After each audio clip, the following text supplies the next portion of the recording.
Hi there, how are you doing? My name is Oluwale Godwin and welcome to Emoji Economics. Our discussion for today is based on the topic price elasticity of supply. So what is price elasticity of supply? It is simply the degree of responsiveness of supply to changes in the price of a commodity. Okay, so we now have there is a basic formula for calculating the price elasticity of supply, which is percentage change in quantity supplied divided by the percentage change in the price of the commodity. So when we talk about percentage change in quantity supply, we're talking about the new quantity minus the old quantity supply divided by the old quantity times 100 over 1, and all of that divided by the new price minus the old price, okay, then divided by the old price times 100 over 1. So there are different types of elasticities as long as the supply curve is concerned. There are basically five. So one being the fairly elastic supply curve, two being the fairly inelastic supply curve, three being the unitary elastic supply curve, and fourth being the perfectly elastic supply curve, and the last being perfectly inelastic supply curve. So how do we identify all of these supply curves? Immediately recite them. So this is the very first supply curve, which is the fairly elastic supply curve. Okay, it's the way to identify this particular curve is to check the change, the change that is the change in price, okay, and the change in quantity supplied. So when there is a little change in price and then there is a more than a proportionate change in quantity supplied, we say we have an elastic supply curve. Okay, so this is when, let's say, 20% change in price, okay, 20% change in price is leading to maybe 50% or anything greater than 20% change in quantity supplied. So in that case, we have an elastic supply curve, or what we call a fairly elastic supply curve. Okay, for instance, let us assume that the change here is 20% and then the change here is 50%. So because price elasticity of supply is change in quantity supplied, okay, divided by, so we just say we have 50%, which is the change in quantity supply, what we are assuming, and then 25% here, or 20%, okay, which is what we are assuming as a change in price. Okay, let's cancel this, and then we have a 2.5. All right, so we have a 2.5. This 2.5 simply means that okay, 2.5, you can just say 2.5 divided by 1. So it simply means, okay, look at it, we have price as a denominator and then quantity as a numerator. It simply means that a 1% change in price is going to lead to a 2.5% change in quantity supplied in the same direction, which simply means if there is a 1% increase in price, there's going to be a 2.5% increase in quantity supplied, or if there's a 1% decrease in price, there's going to be a 2.5 decrease in quantity supplied. And what we should take note of is the answer here is positive. Okay, so which is telling us that there is a positive relationship between price and quantity supplied. Okay, so look at it. As price is increasing, we also have this increasing, and as price is falling, we also have okay, Q falling. Okay, so that's about that. Now let's talk about the second one, which is a fairly inelastic supply curve. So when we say supply curve is fairly inelastic, this is simply when a little change in price leads to a very little change in quantity supplied, or let me say it in a more explanatory manner. Okay, this is when a change in price, okay, a large change in price leads to just a small change or a less than a proportionate change in quantity supplied. In that case, let's look at this and look at the change in price. The change in price is look at the gap, large, and look at the little change in quantity. So let's assume in this case that the change in price is 100%, okay, and that is going to be the denominator, 100%, since price elasticity of supply is going to change in this over this, and then this is 10%. Okay, don't let us say 10%, maybe 15%. All right, so a 100% change in price is leading to a 15% change in quantity supply. So this, okay, and then we have 0.15. All right, 0.15 is the same thing as 0.15 divided by 1. Okay, and that gives us 0.15. Good. So what is the interpretation of this? Simply means that a 1% change in the price of this particular commodity is going to lead to a 0.15% change in the quantity supplied by the producer.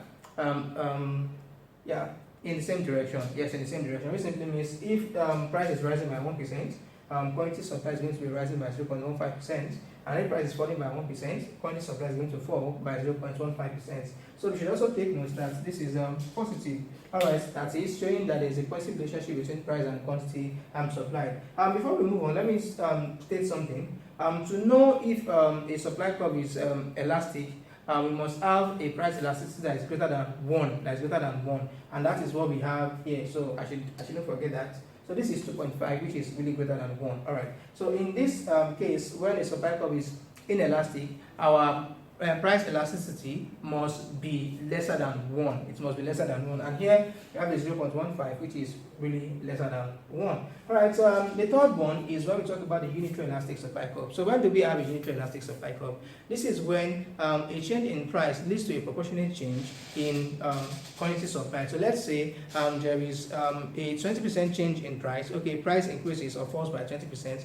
Okay, we expect that the quantity supply is also going to increase or fall by 20%, as the case may be. So in that case, we just have 20% divided by 20%, which is 1. Alright, so 1 a unit. So that's why we call it a unitary elastic supply curve. So in that case, the price elasticity is going to be 1. Okay, simply because the change that occurs in prices is the same change that is occurring in the same direction in the quantity supply. Okay, so the first one now is where we have the perfectly elastic supply curve.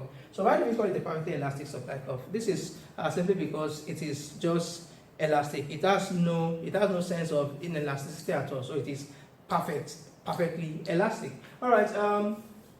So we have a perfect gentle slope for this. A perfect gentle slope, just like your table surface at home. All right, which has a perfect gentle slope. So that's exactly what we have here. All right. So in this particular case, a change in price is going to lead to an infinite change in the quantity supply. So either if the price should increase, okay, quantity supply is going to increase in a very great way. Okay, and if the price should fall, quantity supply is also going to fall in a very great way. So why is it called perfectly elastic supply curve? Okay, so I just mentioned that. So it is also called the zero inelastic supply curve, because of course when we say something is perfectly elastic, that is, it has no form of inelasticity therein. Okay, so it's either perfectly elastic supply curve or zero inelastic supply curve. Okay, so why is it called that? Now look at this.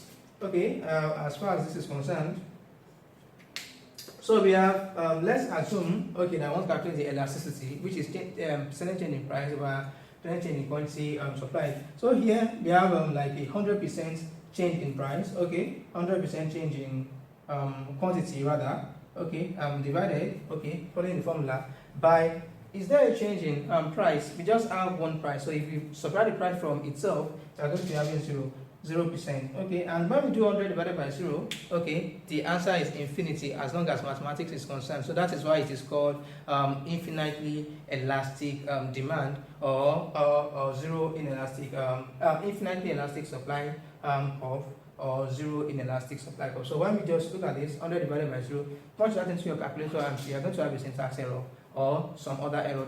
The calculator is not going to bring it. It's not going to bring any quantifiable result. All right, and then we have the fifth one, which is the perfectly inelastic supply curve. So in this case, the curve is perfectly steep. It has no form of gentleness. So it's not gentle at all. So imagine placing a ball here, okay, and allowing the ball to fall. It's going to fall at a very great speed. Okay, then if you look at where we're coming from, if you place a ball here, unless you apply a force, it's not going to move at all. Alright, so when we are talking about the perfectly inelastic supply curve, otherwise known as the zero elastic supply, that is, it is not elastic at all. So what do we observe? It is it simply occurs when a change in price leads to no change in the quantity supply whatsoever. Alright, so how do we look at it? So there is a change in price here. So whether price is increasing or price is falling, so the quantity is still the same. Now let's go back to how we calculate our elasticity of supply. Okay, price elasticity of supply. So we have, is there a change here? No. Okay, so this is 0% because it's just one Q. So that Q subtracting itself is just 0%. Then there is a change in this. So let's call this 50%. Alright, so this takes away this. 100 divided by 0 divided by 50 is just 0. Okay, it's just 0. So when we are trying to divide 0 by any other number, we have 0 apart from 0 itself. Alright, so this simply means zero elastic supply curve. Zero elastic supply curve. That is, it is perfectly inelastic. So that's about that. So let us check the slope. So let's talk about the slope. So when we are talking about a perfectly elastic supply curve, we have a curve that is gentle, a curve that is gentle, all right. And then when we are talking about a fairly inelastic supply curve, we have a curve that is less gentle compared to when it was elastic. So less gentle meaning that it is becoming steeper. Okay. The way to know what is gentle and what is steeper is just try to place a ball on one of the edges of the curve, on the upper part of the curve, and release the ball and see the speed at which the ball is going to fall. So if it falls at a very fast speed, yeah, that means the slope is steep. Okay, so this is more steep than this is. All right, so when we're talking about unitary elastic supply curve, is just in the middle. All right, so you can't call it steeper, you can't call it more gentle.